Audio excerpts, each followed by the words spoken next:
Grab your drinks and have a seat. It's time for serial killers.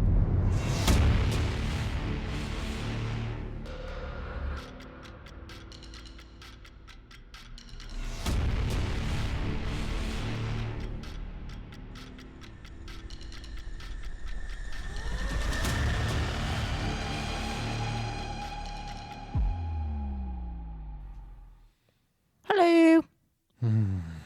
Hello. We are in the echoey room. Yeah.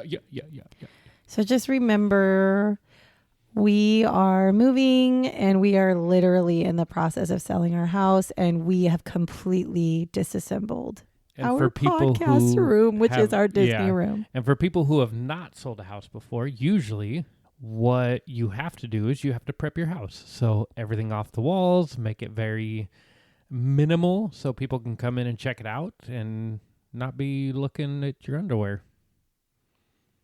I'm so sorry. The echo is so bad. Like I can Yeah. hear it in my headphones, but we can't do anything about it. So our sound quality is going to be awful But it will get better. for like probably the next month or who knows how long until we sell this house. So You know what we should try to do? We'll get a sheet and drape it over the both of us and see if it'll block the noise.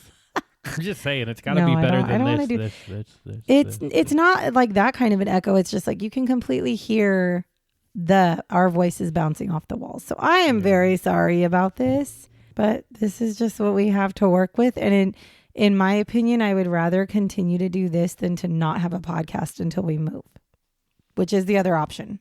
Well, and now that I don't we've wanna got do out, now that we've got that out of the way, for people who don't know, I'm Jay, I'm T.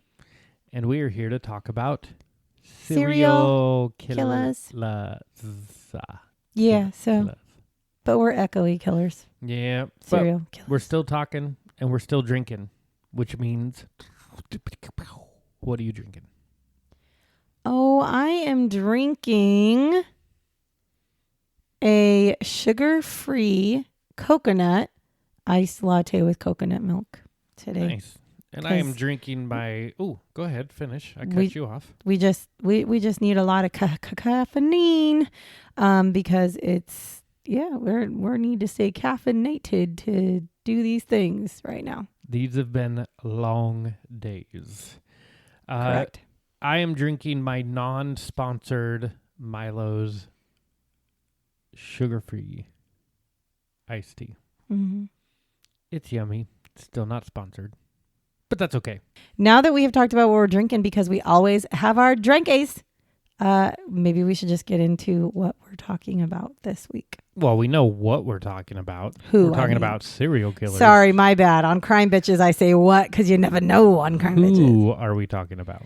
This week, we are talking about a man named Christopher Peterson. His nickname is the Shotgun Killer. But he also later, he actually changed his name to Obadiah Ben Yisrael. Okay. And I bet you he uses a shotgun. Do you think? Nope. Now, he has 7 victims. His murder dates are October to December of 1990. His location is Indiana. The method of murder is shooting, and characteristics are robbery. But I am going to start this off by saying something. I personally do not know how I would classify him as a serial killer. Interesting. He's in my serial killer book, so I'm going to do him not like that. Can we do that over? I'm going to talk about him. However, there are some very interesting things that happened, and I genuinely can tell you, I think by technicality, he's a serial killer. I just don't see, I don't know. I have a hard time classifying him as a serial killer. Well, bring it on and let's us make a judgment call. Okay. So the background on Christopher. You didn't say how many victims. 7. Oh, well, I did say he's 7. definitely a serial killer. Can you listen to the story first before you make your judgments, sir? There's a reason. There really is a reason why I'm struggling with him. Did he as line a them all serial up and do killer. it all at once, or? Because if there was a cooling off period in between. There was a cooling off period in between. However, some of them, yes, he killed them like an hour apart. One was 6 minutes apart. An hour apart, you could cool down. No way. And I don't think he killed all of them. So I think that there's, again, this is an interesting one. So Christopher was born January 20th, 1969 in Gary, Indiana. Okay, that's the end. All right. All done. Yeah, it was nice talking to you guys. Definitely not a serial killer. So there's no information about his childhood. There is no information about his younger years, his teenage years, or really, for that matter, his adulthood. The only thing that is known about him is that at some point in his life, he joins the Marines. And at some point during the Marines, he becomes a Marine deserter. That's it. That's all I have. Literally, that's all I have about him. Now, it's really strange because we're just going to get right into the murders. And this is very strange for me because I like to have the knowledge of the background. I just like a little bit of knowledge of the background. So like, I know maybe whys, maybe not, again, not to excuse, but like, why would somebody do these things? Why would somebody, murder? Why? And I get none of that. So it's also on top of, I don't know if he's a serial killer. This is a very unsatisfactory episode. I'm just letting you know right now. So between October of 1990 and December of 1990, 7 people are murdered in northern Indiana. All of the murders are committed by shotgun. And at one of the murder scenes, there is a witness that is able to give a description to the police. This person, they give the description as a slender white man who is clean shaven with long brown hair. Now, there's a little bit of a problem here because Christopher Peterson is black and he has short hair at the time that these murders happened. Do you see where I'm going with this? A little off. We're going to get into it, but this is where I'm talking about. So October 30th, 1990, a man named Lawrence Mills, he's 43, he's an insurance agent, and he is sitting in his car outside the American Legion Post 66 in Griffith, Indiana. Now, he is shot and killed while sitting in his car at that Legion Post. There are no witnesses to this murder. The same night, October 30th, 1990, 2.5 hours later, Rhonda L. Hammersley, she's 25, and she's working at a gas station in Cedar Lake. Now, she is shot and killed in the parking lot of that same gas station.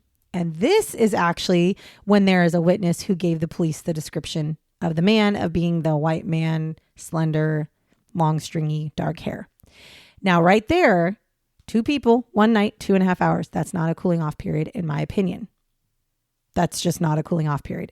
I'm saying the technicalities is, sure, I guess you could say it, but in my mind, a serial killer, that's more of a killing spree. When you kill 2 people in 1 night with a 2-hour period in between, that's a killing spree.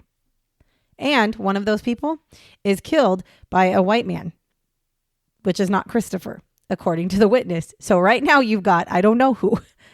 Now on December 13th, 1990, Harchand Singh Dhaliwal, he's 54. Now he is shot and killed while working at a gas station as well. And $327.55 is missing from the register. Then on December 15th, 1990, Marie Meitzler, she's 48. She is shot and killed while working at a motel reception desk. And $467 is stolen from this murder scene as well. December 15th, 1990, so same day, 6 minutes later, 6 minutes after the murder of Marie, Ora Wildermuth, she's 54. She is shot and killed in front of an ATM. So again, 2 people, same day, 6 minutes. That is not a serial killer. That's a killing spree. December 15th, 1990, same day, 1 hour after Ora is murdered, a man named Robert Kotzo, he is actually shot while working in a toll booth. However, he does survive. But again, 1 hour. So in the matter of an hour's time frame, he killed 3 people. That's not a serial killer. That's a spree killer. So do you see where I'm kind of already like, I'm not really sure. I'm struggling. Yeah, they probably only classified him as a serial killer because they nailed him with the other ones, which might not necessarily be his. Yeah. Maybe not. maybe not. Now, on December 18th, 1990, Eli, who is 60, and George, who is 66, they're the Belofsky brothers. They are both shot. Belofsky brothers. Oh, yeah, that's a good one for McNasty, the McNasty. They were shot and killed while in their adjoining building that was next to their tailor shop. So they owned a tailor shop. They had a building that was right next door. They were shot and killed while they were in that other building. And this actually happened in the late afternoon of December 18th. And they are the last known victims of Christopher Peterson. Now, on January 29th, 1991, Christopher and a man named Antoine McGee, they are arrested. Now, they had committed a robbery at a mall, and they had attempted to kill a restaurant manager at the mall where they had done this robbery. Now, this happened near Maryville in Maryville, Indiana. It is reported that while in custody during his interviews, Christopher apparently confesses to the shotgun killer murders. So he gets arrested for this robbery and attempted attempted murder of a restaurant, and just somehow miraculously he has confessed to 7 shotgun killer murders. They then interview Antoine, and he tells the police that, well, not only do, yes, he did do them because he told me he did them, but there's also another man named Ronald Harris that he has actually been with Christopher on 2 of the occasions where these people were actually murdered. So you might want to go talk to him. So is he tall with long brown hair? He is a white man. He is a white man. Police then go and start looking for Ronald. They do find Ronald, and Ronald actually tells the police that he was, in fact, with Christopher during 2 of the times that these murders occurred. So he admits, like, no, I was there. He doesn't say he killed somebody. He just said, oh, I was there, and I know that he has killed people. Okay, so now they've got Christopher, they've got Ronald, and they've got Antoine, all 3 of them. Police then go to Christopher's home, and he lives with his mother. They go because at this time he was staying when he went. What do you want to call it? AWOL, when he deserted the military, the Marines, he actually stayed with his mother and his sister. And so they go to her home and they're like, hey, yeah, we'd like to search your home for some evidence. And she said, okay, yeah, that's fine. Let come in. So they go into his home and they do find a sawed-off shotgun in his home. This sawed-off shotgun does happen to match the bullets these match the bullets that they found at the scenes of the murders. So they know that they came from the shotgun, and it was found in his home. So after this happens, obviously Christopher is arrested for the murders of Lawrence, Rhonda, Harchand, Marie, Ora, George, and Eli. So he is arrested and officially charged with 7 murders. Now this leads to several different trials for Christopher.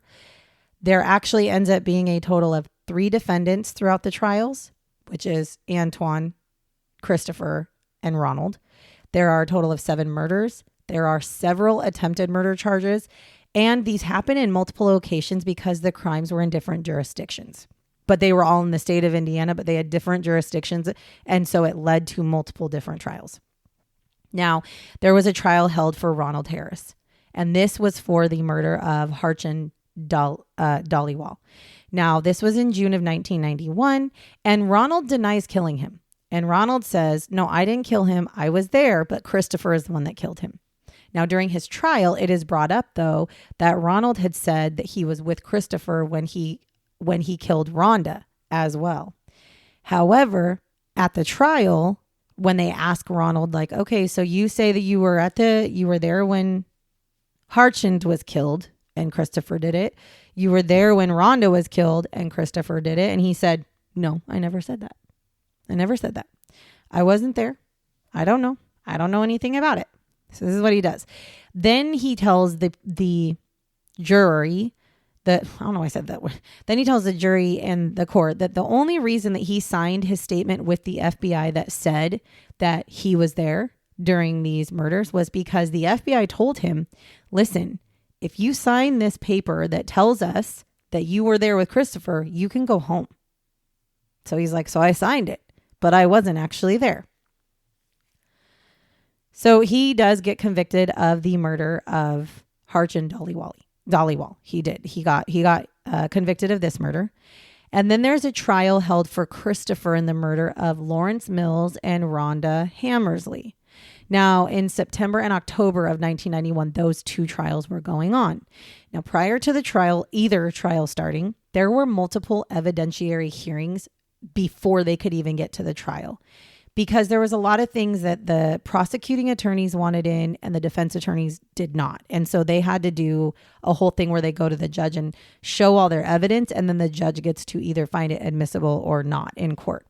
Now, it was found that the shotgun that was found in his apartment would be admissible in the court because Christopher's mother had actually allowed the police officers to go into the home to search it. So it was not illegally obtained.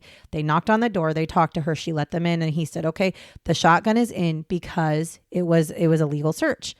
Now, the defense was objecting to the use of his confessions that they had obtained by police. Part of this was because, well, first of all, there's no record of his confession.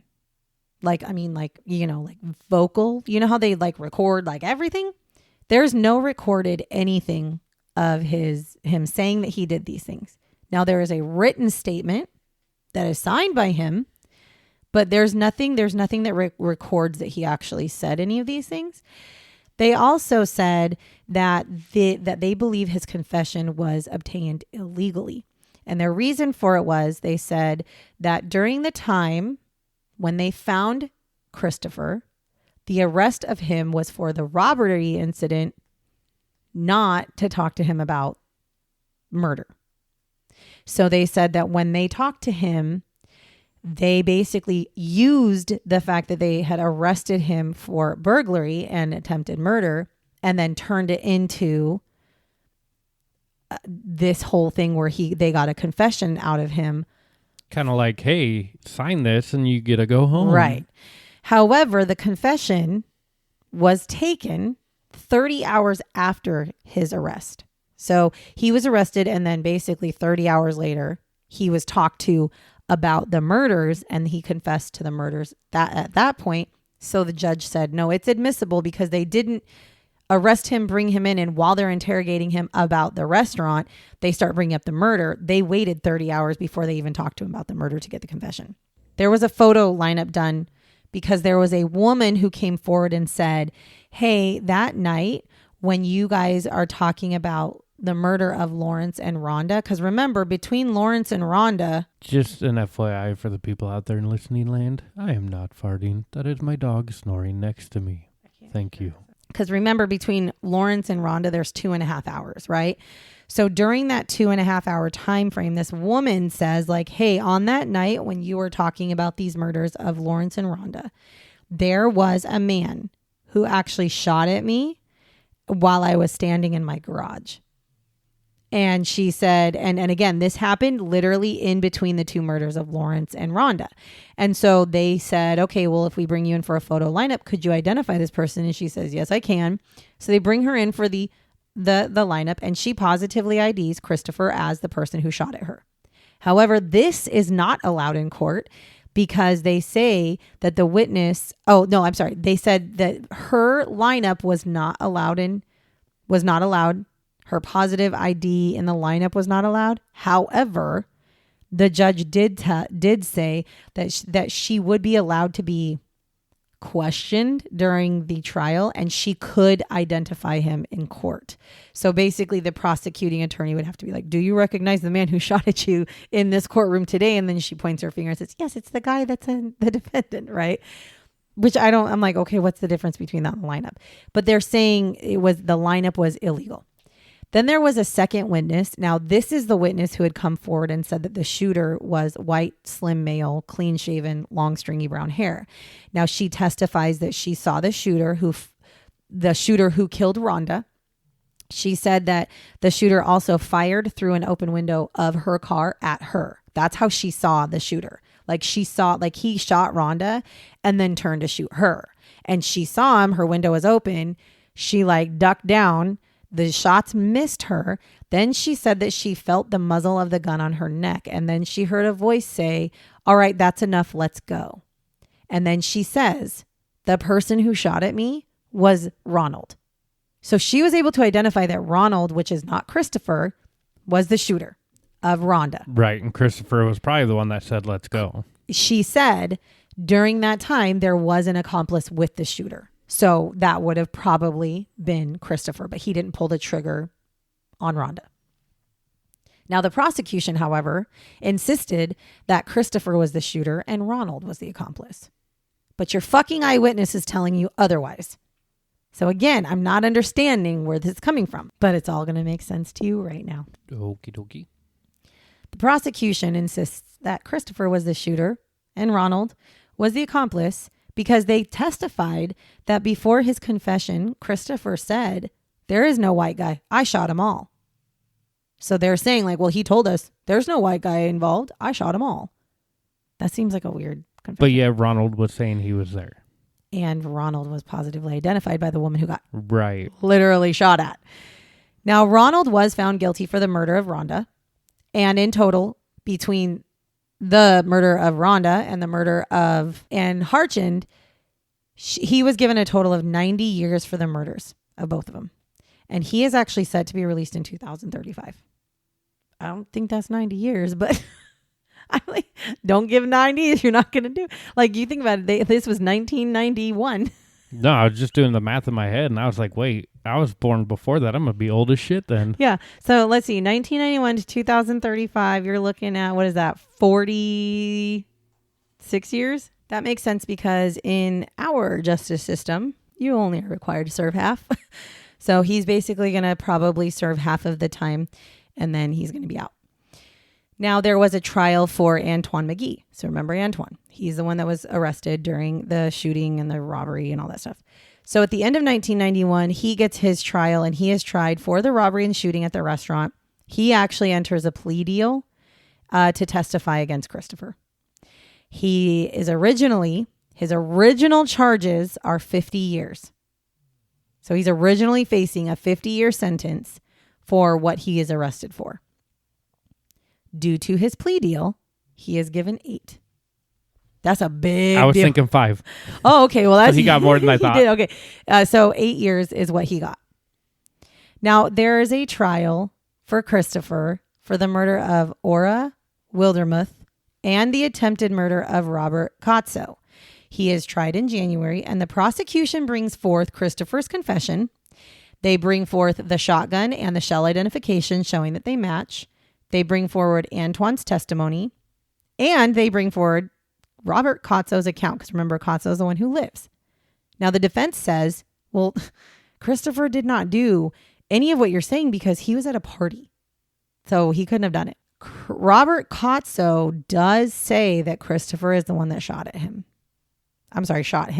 Christopher is acquitted for all of these charges. He does not get any charges for those. He does not get a charge for the attempted murder of Robert, and he does not get a charge for the murder of Ora Wildermuth. But yeah, he gets murder for one that somebody was. He hasn't been convicted of anything yet. Ronald is the one who was convicted. Oh, that's right. Ronald. Yeah. So okay.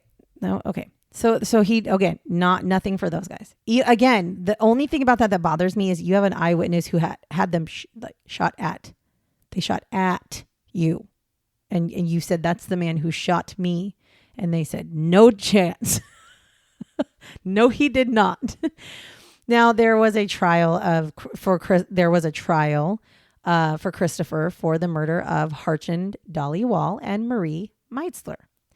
Now, in the very beginning of this, the statements that were made by prosecution actually led to a mistrial before the trial even got started.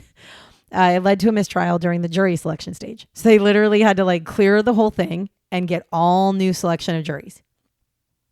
It's just a fucking shit show. That's my problem with this whole case is it's a shit show. None of it right now, as we sit here, none of it screams he's guilty. Yes, there was a shotgun there, but there was another man who also witnesses that. I mean, I guess with Kotso, I guess Kotso did say he did it, but I mean, really, truly, there you have literally a shotgun with the shells, which is huge. You have the testimony of somebody that he got caught with who literally got 42 years less for saying that he did these things, right? And you've got this other guy who said that he was with him and then took it all back.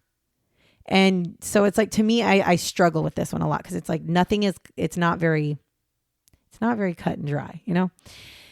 So during this trial, after they do the mistrial, they restart it again. They pick a new jury, and the jury actually hears his confession in part of, the trial. And supposedly in his confession, Christopher had stated that he killed in a rage to hurt and then just snapped. So he said basically like, I killed because I was angry and then I just snapped and killed again. Again, that's not serial killer, by the way. Now, the defense brings in Christopher's girlfriend to testify on his behalf, and she says he was literally at a party with me. I don't know why they keep using the party, but, he was at a party with me, so he couldn't have done it. Okay. Now, Christopher is convicted during this trial. He actually does get convicted at this specific trial.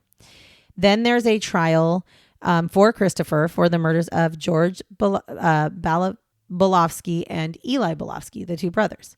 Now, this trial was held in April of 1992, and this also included Christopher's confession. It included Antoine's testimony. It included identification of the shotgun shells that were found at the scene, matching the sawed-off shotgun. And he also was convicted in this one as well of the two brothers. And the jury did come forward and say, while we do think he's guilty, we do not think he deserves the death penalty. We do not recommend it. To which the judge was like, too fucking bad, death penalty, and gave him the death penalty, which I find very fucking rude. Why do you bring in jurors to tell you what they feel and then you're just like, fuck you, I don't care? That's weird. To be fair, that bothered me because it was like, I don't know. To me, I'm just sitting there like, I feel like what's the point in the jury if you're not going to listen to them, especially when it comes to the sentencing part? They listened to the whole case. They found him guilty and they said, but not the death penalty. And then this judge is like, I don't care. Now, Christopher does to this day maintain his innocence. He literally has come forward a million times and said, I did not do these things. Now, on December 1st, 2004, Christopher was granted a post-conviction relief and he was resentenced to a total of 120 years instead of the death penalty. So they did take the death penalty away. He is set to serve 120 years. However, he does have a scheduled release date, which is December 25th, 2050. He will literally be 81. That's not 120 years. For anybody wondering, that's not 120 years. In 2004, so that would be, I guess you can count it from 1991 when he was first arrested. So that makes about sense because that's about 60 years. And he got 120, so he's going to serve half. But again, he'll be 81. Like, I don't think he's going to be out. I mean, that's a long time. If I'm going to be honest, that's a long time. And if he gets out, he gets out. So that's the story of Christopher Peterson. I told Jay I didn't think I'd have shots. I did find some shots. So I do have some shots. And I am excited to hear them because if you said you didn't and then you did, you found something. I did. And this is where the real controversy comes in. So listen up. So the jury for the trial of Lawrence and Rhonda, okay, the one where Rhonda was like, no, he did not, no, he did not shoot me. It was, Ronald. And then Lawrence was the shotgun shells match. So whatever. And he was not convicted. That jury held 6 white people, 4 black people, 2 Hispanic people, 8 women, and 4 men. So a very mixed jury. Keep that in mind. Now, jurors later stated that they believed the shells came from these jurors, said that they believed the shells of the shotgun, they did come from Peterson's gun, but they had no evidence that Peterson was at the crime scene. So they were looking for more evidence for the crime scene. However, jurors did not know, because they did not, again, the prosecuting attorneys didn't bring this up, that Peterson's palm print actually had been found and taken from the surface of Mill's car. Okay. And this would have established that he had the presence at the crime scene, but it was not allowed as evidence because it was regarded as poisonous fruit of of Christopher's illegal arrest. So they did not allow the prosecuting attorney to bring up the fact that he had a palm print on the car of Lawrence, who was murdered while he was, in his car at the Legion post, right? Because they're saying that it was because of the way he was arrested. it's illegal. So my only thing that I could think of is that they used his fingerprints Basically, from that to match the fingerprints on the car. And then I don't know how that's illegal. I But don't know, but basically I just heard loophole. yeah. Because to me, I'm sitting there going, well, don't they do that all the time? Like you run fingerprints and then you can use those fingerprints to run through fingerprint checking to see if you're wanted for anything or if there's any, So I don't know why that was it. Now, jurors in this specific case and in succeeding cases were also suspicious of the confession.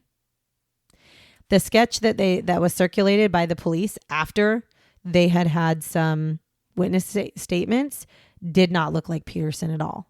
Well, first of all, if they're doing the sketch off the witness, he was a white guy with long hair. So yeah, it would not look anything like him. And the first witness's identification of Peterson as the shooter had wavered. They weren't really sure, like the lady who said that she was shot at in the garage. And they were just kind of like, I don't know about you. So that's what happened with the first trial. That's why he was acquitted. Now, jurors for the trial of the murder of Aura and the attempted murder of Robert Cozzo. So remember, I said, how do you acquit somebody when you've got a witness, right? This is what they said the reason why they acquitted. They stated that they had come to their decision because, one, police had not taken fingerprints from the shotgun itself. Which actually, that's a fair fucking point, though. You found it in his house, but you didn't fingerprint the shotgun to see if it was his. You found it in his house, and I understand that that's like guilty kind of, but that seems like basic principle shit. Two, they did not seal off the crime scene, and the shotgun shells used as evidence were found the next day. That's a little more wish-washy to me because that's a weird, that would be a weird loophole in my mind. Like, I don't give a fuck if the shotgun shells are found the first day or the second day. It's weird that the shotgun at the guy's house matches the shotguns found at the scene of the crime, even if it's the next day. Yeah, it's like somebody was driving around planting all that shit. Yeah, like that's weird. The next reason was because only Peterson's confession, about which they also had doubts about, put him at the scene of the crimes. That's the only way that he was linked to the crimes is by the confession he supposedly gave. And four, the police had conducted a 25-minute interrogation the day before the confession, but they never recorded it. That is sketchy as fuck. That is sketchy as fuck. When you have a non-recorded session that you are sitting down with a person who supposedly confessed for 25 minutes and you have no recordings of it, that's literally like coercion, and that is literally like beating, not necessarily physically beating, but you're like mentally fucking them up so they'll confess. I totally agree with that. Yeah, it means you did something during that interview that wasn't correct. Yes, that you didn't want on record. And you went, oops, yeah. Lift the camera off. So that was the reason they acquitted him. Now, it has been questioned about the trial of the murder of Hartland and Marie. So this is one of them that he was actually found guilty. The big question behind it is the jury was an all-white jury. And that, to me, one thing I will never understand, and I have done jury duty because I just did it not too long ago. It was terrible, but I've done it. You have like 40 people to pick from. I find that in the world that we live in, and even in the 90s, I find that the world that we live in, it is really hard to come up with just an all-white jury. I do find that weird because there's a plethora of people that are there. Like when in my jury duty section, there was 45 people that they had to pick 12 people from. And there were men and women, and there was people of all different ethnicities there. So I don't know how you only picked an all-white jury. However, I will say this, that is on the defense. That is on the defense because one of the things the defense gets to do is they get to say no to some of these juries. So if they wanted more diversity in their jury, they needed to fight for it. So that's on his defense attorneys for not fighting. But I do agree. I do think that there is a little bit of I already feel like there's a weird vibe with this one. And I don't know if it's racial that I'm feeling or if it's that I just feel like somebody is being set up for stuff. I don't know, but I don't think it helps when you have an all-white jury that finds a black man guilty when the other times he wasn't found guilty because of all these questions that the jurors had, and all of his trials were basically the same for each one. Now, Christopher has since recanted his confession. He actually came out and said that, yeah, I never did these things, and I only gave the confession because I was under duress. And I'm not going to say he wasn't, because that 25-minute interrogation the day before the confession with no recording is fucking, all the signs point to something happened in that conversation that made him confess. However, I'm going to say this. Do I think he's 100% innocent? No. And the reason why is because of Robert Kotzo.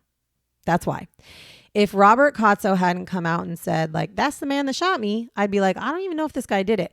But I mean, he literally said, like, this is the man that shot me. The other thing is, do I think Christopher is innocent of all the murders? I don't know. That's my problem, because it was the gun that was found in his home. To be fair, the shotgun was found in his home, and that shotgun was used to murder 7 people. But nobody, like they said, nobody actually was able to really prove that it was his shotgun. Especially Ronald. Ronald was found guilty of killing Rhonda, and Ronald used that shotgun to kill Rhonda. So how do we know that shotgun wasn't Ronald's and it was just chilling at Christopher's house? Because, like, I mean, we're not talking about like packs of cigarettes here, but I do definitely remember back in the day, it was like, hey, I can't have these, whatever. Okay, maybe not cigarettes, but you know what I mean? The things you're not supposed to have in your house, and you give them to your friends to hold for you, right? I'm not saying that's necessarily what happened, but there is not enough, in my opinion, there's not enough solid evidence to seriously say that Christopher killed 7 people. And there is a weird kind of racial vibe to this thing that I'm not really quite sure. I find it strange that your only witness claimed it was a white man, and the first thing you did was like, let's arrest Christopher Peterson for it. That doesn't make sense. Well, and that's the thing is, without that 25 minutes, like, how do you go from arresting somebody for a robbery to killing 7 people? So it's like, without that 25 minutes, that's a key thing. Right. Well, and I'm not saying that there was evidence planted or anything, but, there is always that thought that goes through my mind too, is they found this shotgun in this home that his mother was like, yeah, sure, come and take a look. Who's to say? I mean, now I've been watching too much damn Chicago PD, because I'm over here like, they planted the gun, but you don't know. Like, this whole entire thing, like I said, I wouldn't classify him as a serial killer. I really can't. And it's hard because it's like, yes, there's 7 victims, but I don't know if he killed the 7 people. And the people that he did attempt to kill or whatever, so yeah, maybe he should be in jail for those kind of things. Like, I'm not saying that he should be out of jail. So yeah, I don't know. I don't know how I feel about this one. It was not, like I said, it was not something that I wasn't going to do, because it's in my book. He's labeled a serial killer, but I have questions. And like I said, it's not a very fulfilling episode, because I have more questions than I do answers at this point with this episode. Yeah, this is more like one for your other podcast. I know, but he's in my serial killer book. I know, we got to do it. I know, we had to do it. So that's the story of Christopher Peterson. It was an interesting one. So if you like the things that you hear, if you like hanging out with Jay and I while we do our Fatal Blend podcast in our echoey ass room, make sure you tune in every week on Thursdays, because that's when we release new episodes.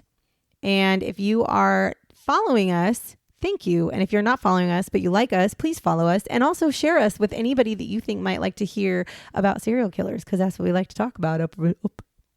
Yeah, thanks. That's what we like to talk about here. Serial killers. Serial killers. Anyways, hit us up on our socials. Let us know that you love us even with the echoey ass room, because it really bothers me. Anyways, that is pretty much all we have for you today, this week. So I'm going to thank you one more time for listening to me tell you this story about Christopher Peterson, the shotgun killer that I don't even really know if he was a serial killer. Until next week, goodbye. Bye-bye. Remember to lock your doors and bar your windows. Until next time.